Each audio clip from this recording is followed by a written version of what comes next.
You look beautiful. Hey. Good afternoon, family and friends. I am going to speak on some memories of my mother, Mary Ella Wilder Broom. And I titled it, I Remember Mama. She was one of the 8 pioneers of the descendant generation that I stand before now. 5, 6, and 7. And if there are any 8 that made their arrival to the world, welcome. Records show that the Broom family tree began in the year of 1844. 44. My mother's branch began with the birth of my great-grandmother, Carrie Broom, in May 1899. Our generation is still strong as we bridge our past, our present, and the future. I am told that my mother lived in Louisiana with her mother, father, and siblings. She had 7 siblings: Clifton, Bernice, Julius, Carrie, Alice, John, and Maddie. These siblings was very connected. Aunt Bernice and Uncle Julius lived very close to Mama, always visit each other. They all called her sister. I was told that my mother's grandmother and her mother was descendant of the Choctaw Indians that once lived in Louisiana. My mother was a praying woman who believed in God. She was a churchgoer with strong faith. We grew up in the church. Her child-rearing style was unique. Her parenting was an approach to making connection, empathy, respect, and discipline where it needed. Under the bed, you could go if you want to, but she'd get the broom and switch you from under. And the other one was, you don't bring no friends home if I'm not here, because I want to know who to whoop when I get back. Mama was short, but she had long, beautiful neck hair on her shoulder. And she had a way of discarding the hair that came from her comb.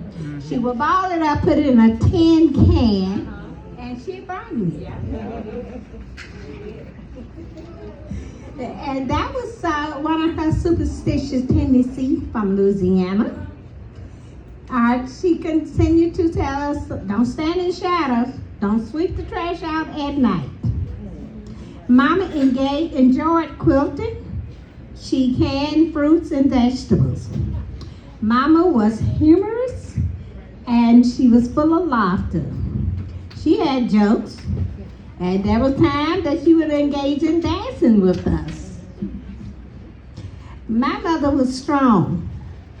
We depended on her and trusted her and felt safe around her.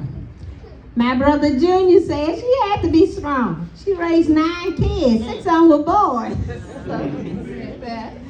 Okay, that was a time that I can recall that I ate an apple, and that apple gave me indigestion.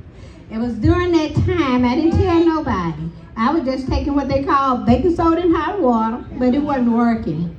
I was at my friend's house when I knew I was in trouble because I could hardly breathe. All I wanted to do was get home to Mama. And so I went home. She was on the porch talking to a friend.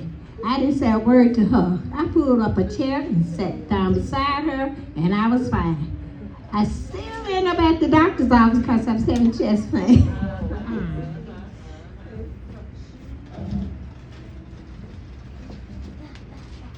Mama didn't let us see her worry.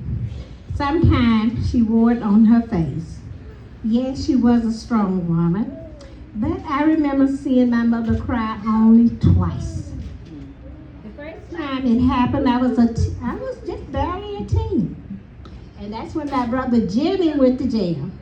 And they put him in the police car, and she cried for that because she said, they taking my son to jail. And she cried. The second time that I saw her cry was 30 years old. And that was when my brother J.W. passed.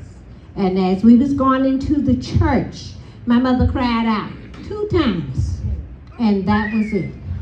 And so we didn't see it. Like I said, she kept her worries from us as much as she could. To me, it was love. If love was as sweet as a flower, my mother would be that flower. Nurturing, protected, caregiver, teacher, and responsible.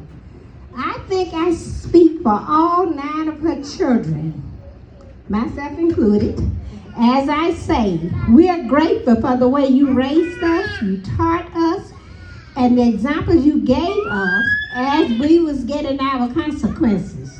I always said, God don't like ugly, and you don't do people wrong and think they're not going to do you wrong. So she gave us those consequences, and she always said, when you leave home, everywhere you go, take God with you. Find a church home. Those are things that she had.